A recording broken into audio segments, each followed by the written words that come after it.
Hello दोस्तों, आज मैं फिर से क्लास 10th का प्रीवियस ईयर पेपर लेके आया हूँ जो आपकी लास्ट टाइम प्रिपरेशन के लिए बहुत ही ज़्यादा लाभकारी होंगे। तो क्लास 10th का ये कौन सा पेपर है? विज्ञान का। ठीक है, तो ये आप इसको ध्यान से देखिएगा। पहला प्रश्न है कि किसी वस्तु का वस्तु से बड़ा आभासी प्रतिबिंब बन सकता है। किस मिरर में आपका प्रतिबिंब वस्तु से बड़ा होगा? उसका उत्तर होगा अवतल दर्पण। क्या होगा उसका उत्तर? ऑप्शन बी, अवतल दर्पण। फिर आता है प्रतिरोधक का एसआई मात्रक है। प्रतिरोधक आप जानते हैं, आपने प्रतिरोधक का फॉर्मूला पता है, आर बराबर रो एल अपॉन ए। ये तो हो गया प्रतिरोधक का फॉर्मूला। इसी को अब ये क्या है? रो होता है आपका प्रतिरोधकता, ठीक है। एल होगी आपकी लंबाई, ए हो गया आपका एरिया या क्षेत्रफल, ठीक। अब इसी में थोड़ा सा इंटरचेंज करूंगा मैं। ये क्या हो जाएगा? प्रतिरोधक का सूत्र रो बराबर एल आर मतलब प्रतिरोधक गुणा ए बटे एल। अब प्रतिरोधक का वो ऐसा ही मान क्या होता है? ओम। एरिया का होता है मीटर स्क्वायर और लंबाई का क्या होगा? मीटर। यहाँ 2 है, यहाँ 1 एम है, 1 एम से 1 एम कट गया। अब क्या बचा? केवल ओम और मीटर। तो प्रतिरोधक का जो ऐसा मात्रक है वो क्या हो जाएगा? ओम मीटर। तो ऑप्शन ए यहाँ पर आपका क्या हो जाएगा? सही, ठीक है। अब आते हैं प्रश्न 3 पर। ये टेस्ला बराबर होता है।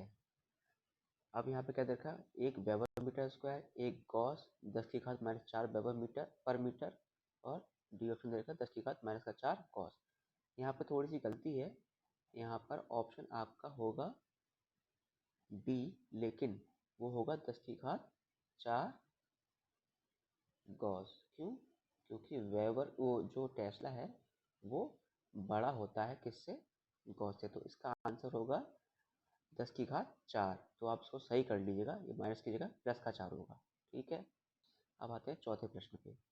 चौथा प्रश्न हमारा कहता है कि अभिनेत्र लेंस की फोकस दूरी में परिवर्तन किया जाता है। किसके द्वारा आपके लेंस में, मतलब जब किताब पास लेके आते हैं तो उस हिसाब से एडजस्ट कर लेता है लेंस, और जब आप किताब दूर लेके जाएंगे तो उस हिसाब से आपकी आंखें अपने आप ही लेंस को बदल लेती हैं, फोकस दूरी बदल देते हैं। तो लेंस में जब आंखें बनाते हैं तो ये आँख हो गई आपकी, और यहाँ पर कुछ नसें सी होती हैं, मतलब सिलियरी मसल्स होती हैं, नसें होती हैं। इसे हम कहते हैं पक्षभामी, इसे हम कहते हैं पक्षमाभि द्वारा, पक्षमाभि, ठीक है। तो आपकी जो लेंस की फोकस दूरी किसके द्वारा बदली जाती है? पक्षमाभि द्वारा। तो ऑप्शन का क्या हो जाएगा? सी। अब आते हैं पांचवें प्रश्न पे। पांचवा प्रश्न जो कहता है आपका, किसी गोलीय दर्पण तथा किसी पतले गोलीय लेंस द्वारा दोनों की फोकस दूरी -15 सेंटीमीटर है। दर्पण तथा लेंस समवप्ता है। इसमें आपको ध्यान देना होगा, जो अवतल लेंस होता है ये आपका कैसा लेंस, अवतल जो दर्पण है वही आपका अवतल दर्पण है। ये आपका है उत्तल दर्पण। उत्तल दर्पण में जो फोकस होता है वो कहाँ होता है? यहाँ पर। आपको पता है आप दूरी कहाँ से नापते हो? यहाँ से लेके इस तरफ नापोगे। अब ये मान लो ओरिजिन है, जैसे आपने नंबर लाइन देखी होगी, उसमें क्या होता है? 0 से इधर होते हैं प्लस और 0 से इधर होता है माइनस, ठीक है। हम किधर जा रहे हैं? इसमें 0 से इधर जा रहे हैं सीधे हाथ पे फोकस पे। ये कौन सा? उत्तल लेंस है, याद रखिएगा। तो हम सीधे हाथ पे जा रहे हैं तो इसमें मतलब प्लस होगी फोकल दूरी, तो मतलब ये तो हो नहीं सकता। अब आते हैं हम किस पे? अवतल पे। ये हो गया आपका अवतल दर्पण। अवतल दर्पण का जो फोकस होता है वो यहाँ होता है। ये आपका 0 हो गया। हम जो दूरी कहाँ से नापते हैं? यहाँ से नापते हैं। अब यहाँ से इधर नापेंगे मतलब हम जा रहे हैं बाईं ओर। इसका मतलब क्या होगा? फोकस दूरी इसकी माइनस होगी, ठीक है। तो इसका मतलब एक चीज़ तो फिक्स हो गई कि ये जो आपने दे रखा है 15 सेंटीमीटर, मतलब माइनस में दे रखा है, तो ये आपका होगा अवतल दर्पण। ठीक है, एक तो उत्तर हमको पता चल गया। अब आते हैं हम अवतल लेंस की ओर। ये आपका कौन सा हो गया, अवतल लेंस। इसका भी जब टकराती है तो दर्पण जो टकराने के बाद जो रेखा है वो कैसे जाती है, ऐसे होकर जाती है। ये आपका फोकस है। जब भी कोई भी रेखा जब टकराती है तो कहाँ से गुजरती है, वो फोकस से गुजर के जाती है। तो यहाँ पे भी ये क्या है उसका, यहाँ से नापेंगे इसको भी, तो हम किस तरफ जा रहे हैं, बाईं तरफ।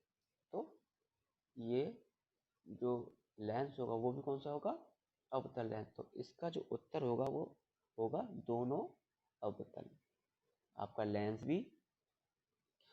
का भी फोकस दूरी माइनस में होती है, और जो दर्पण है कौन सा, अवतल, दोनों का फोकस माइनस होगा, ये याद रखिएगा।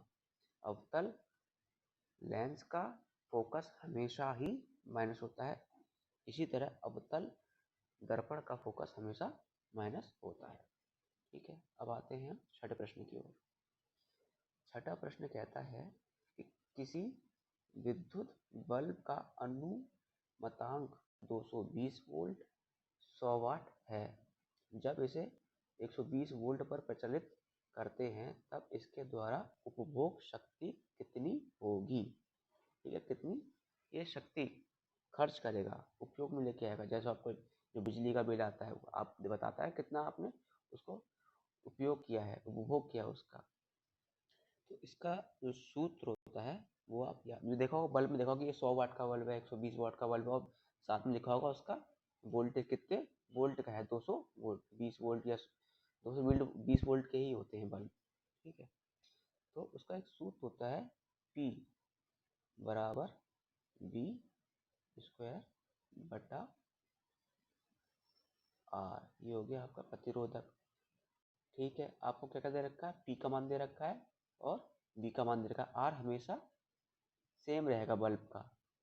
ठीक है, तो आपको क्या दे रखा है, P दे रखा है और V दे रखा है। पहले कितना था, ये P का मान तो सेम रखा है, अभी 100 है, ये 220 है, और इसका स्क्वायर बटे R।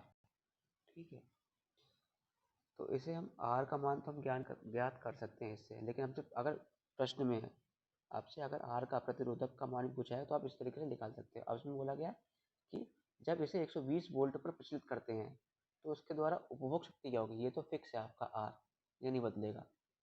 अब आपने क्या किया है, जो V था उसको आपने क्या कर दिया है, 100 से मान लीजिए उसको हमने 220 से हमने कितना कर दिया, 110, लेकिन ये स्क्वायर था। ठीक है, और आपको हमको P निकालना है। पहले P क्या था, इसे मान लो P2 मान लो, दूसरे वाले पहले वाला था ये P1।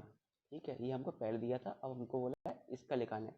इसमें 110 वोल्ट पे चलाएंगे तो उसका उपभोग शक्ति क्या होगी, तो क्या हुआ, ये इसका आधा हो गया। ठीक है, 110 का वो 220 का आधा कितना हो, 110, लेकिन साथ में क्या है, ये स्क्वायर है, मतलब क्या होगा ये, एक सेकंड, क्या होगा, P2 बटा P1, ये कितना था, 110 का स्क्वायर बटे 220 का स्क्वायर, 220 का स्क्वायर। ठीक है, ये क्या हो जाएगा, 1/4।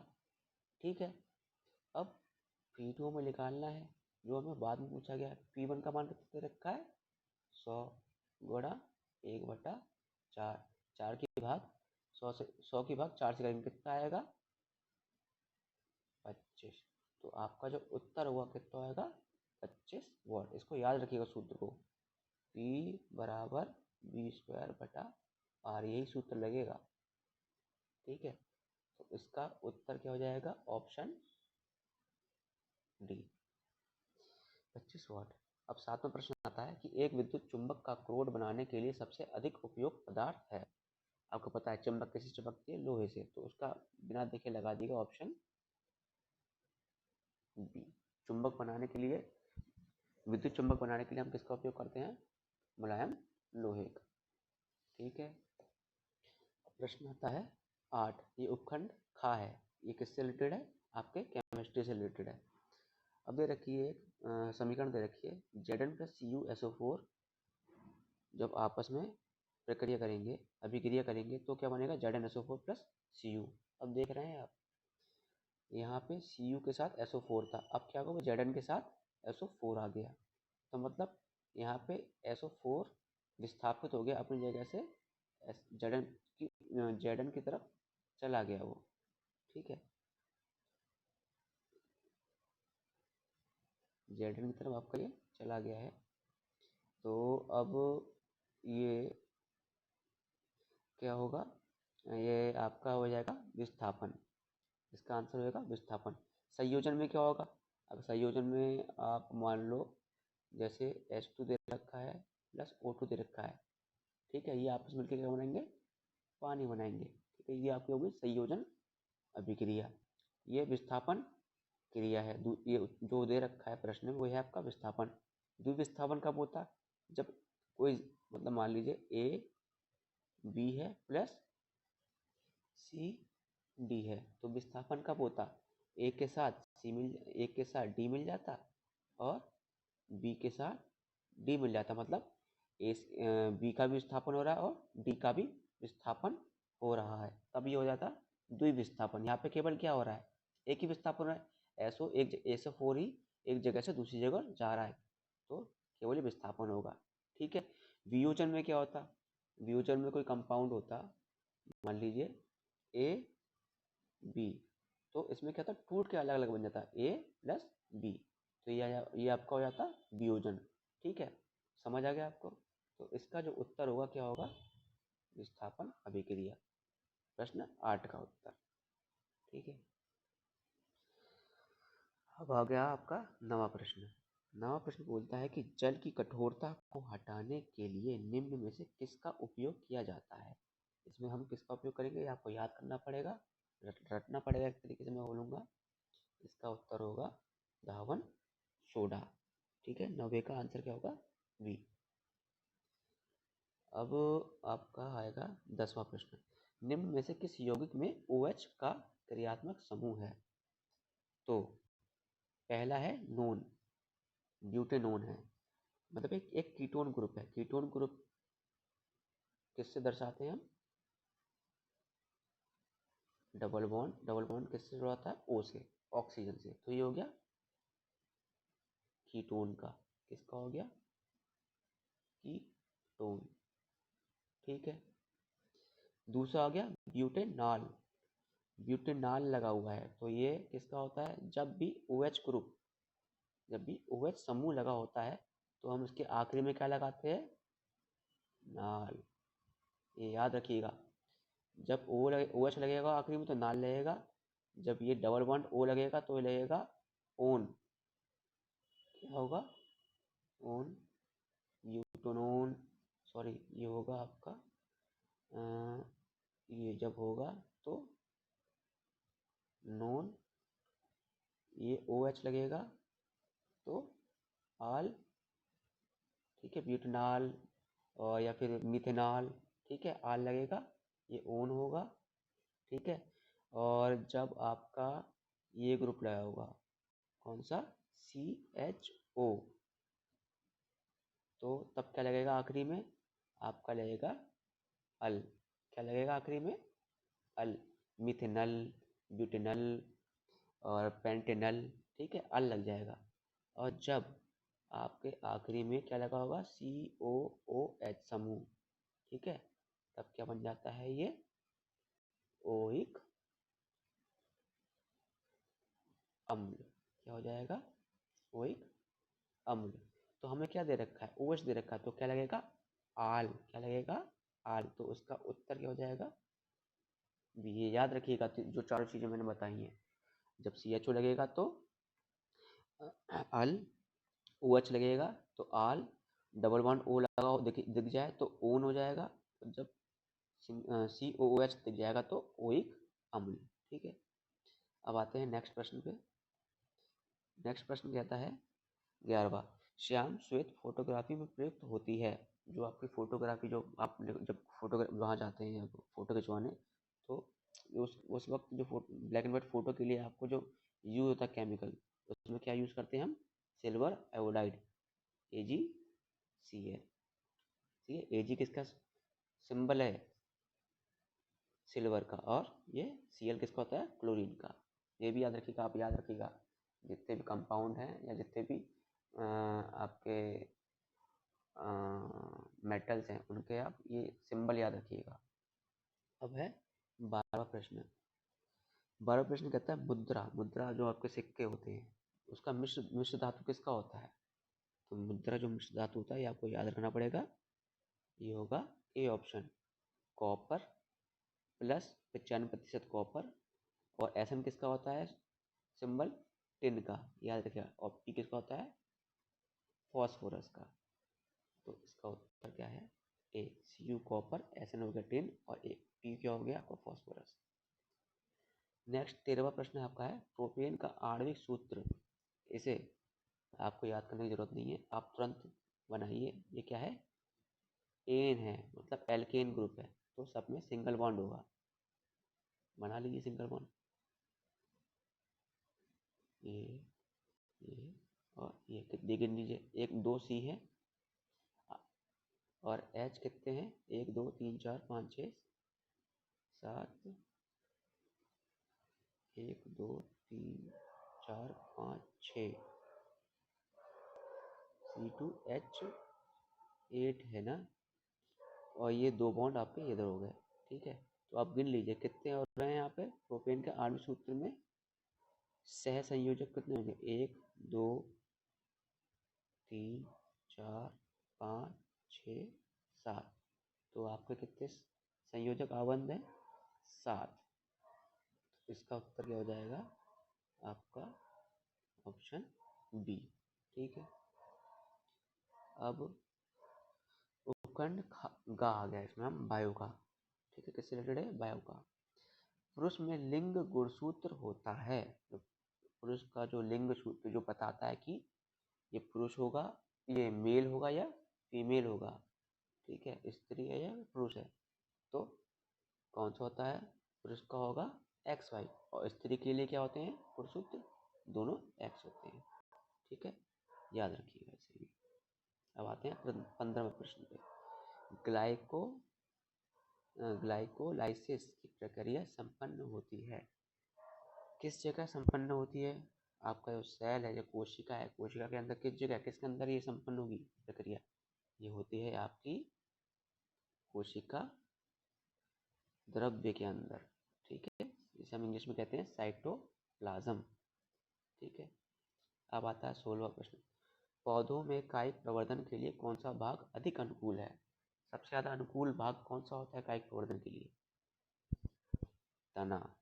जड़ में होगा नहीं, वो तो नीचे होता है, उसमें ढंग से हो नहीं पाएगा। पत्ती टूट गई तो नहीं हो पाएगा। तना ही एक ऐसा है जिसमें कायिक प्रवर्धन बहुत तेजी से, मतलब बहुत अनुकूल है, स्टेबल जिसे कहते हैं। 17वां प्रश्न है निम्न में से कौन मानव में मादा जनन तंत्र का भाग नहीं है? अब देखिए इसमें से कौन सा मादा का जनन भाग नहीं है? अंडाशय मादा के अंदर पाया जाता है, गर्भाशय भी मादा के अंदर पाया जाता है, डिंबवाहिनी भी मादा के अंदर पाई जाती है, लेकिन शुक्रवाहिका केवल पुरुष में पाया जाता है, जिसके माध्यम से शुक्राणु जाते हैं आपके टेस्टिस से होके। ठीक है, तो आता है 18वां प्रश्न। मनुष्य के शुक्राणु में ऑटोसोम्स की संख्या कितनी होती है? मनुष्य के शुक्राणु में जो ऑटोसोम की संख्या कितनी होगी? वो होती है 22। टोटल शुक्राणु कितने मनुष्य के शुक्राणु में टोटल जो क्रोमोसोम्स होते हैं, गुणसूत्र कितने होते हैं? टोटल 23 पेयर होते हैं, जिसमें से 22 ऑटोसोम होते हैं और एक होता है आपका लिंग गुणसूत्र। ये बताता है कि मेल होगा या फीमेल होगा। मतलब ये जो 22 है ना, ये मादा के अंदर भी सेम रहेंगे और पुरुष के अंदर भी सेम रहेंगे। ये 22 केवल जो अलग होता है मादा और पुरुष में, वो होता है आपका लिंग गुणसूत्र। ठीक है, तो याद रखिएगा। तो 22 इसका सही उत्तर होगा। 19वां प्रश्न है, निम्न में से कौन सा आहार श्रृंखला का निर्माण करते हैं? ठीक है, मतलब किस पे डिपेंडेंट होते हैं जो, जैसे अब यहाँ पे ऑप्शन ए है घास, गेहूं तथा आम। घास का गेहूं खाता है, मतलब गेहूं क्या घास खाता है? घास पर निर्भर है गेहूं? नहीं। दूसरा देख लिए, घास, बकरी, बकरी घास पर निर्भर, बकरी घास खाती है। मानव बकरी को खाता है, ये संभव दिख रहा है। सी ऑप्शन देख लीजिए, बकरी, गाय तथा हाथी। गाय क्या बकरी खाती है? नहीं, वो तो केवल घास खाती है और चारा खाती है, तो सी ऑप्शन नहीं हो सकता। डी ऑप्शन देख लीजिए, घास, मछली तथा बकरी। तो आपने मछली घास नहीं खाती है, मछली तो केवल दाना खाती है, आटा खा लेती है, वो आप जो खाते हैं तो। लेकिन आगे और बकरी भी मछली को नहीं खाती है। तो ऑप्शन सही कौन सा दिख रहा है आपको इसमें? केवल जो संभव है वो कौन सा होगा? Option B. ठीक है, तो आहार श्रृंखला में ऑप्शन बी आपका सही उत्तर होगा। लास्ट प्रश्न देखिए, वे पदार्थ जो जैविक प्रक्रम द्वारा अपघटित हो जाते हैं, तो कौन सा प्रक्रम है जो अपघटित हो जाता है? कौन से पदार्थ हैं जो जैविक प्रक्रम द्वारा अपघटित मतलब टूट जाते हैं? आपकी सब्जी है, आप डाल दीजिए कचरे में, मतलब मिट्टी में दबा के, तो वो कुछ दिन बाद अपने आप ही अपघटित हो जाएगी, मिट्टी में घुल जाएगी। ठीक है, तो कौन से होंगे ये? जैव जैव निम्नीकरणीय। इसे हम इंग्लिश में क्या बोलते हैं? इसे हम इंग्लिश में बायोडिग्रेडेबल भी बोलते हैं। तो 20 का उत्तर हो जाएगा ए ऑप्शन। आई होप आप सबको ये क्लास सही लगी होगी, अच्छी लगी होगी और आपके लिए उपयोगी भी होगी। So best of luck for your exam. Thank you.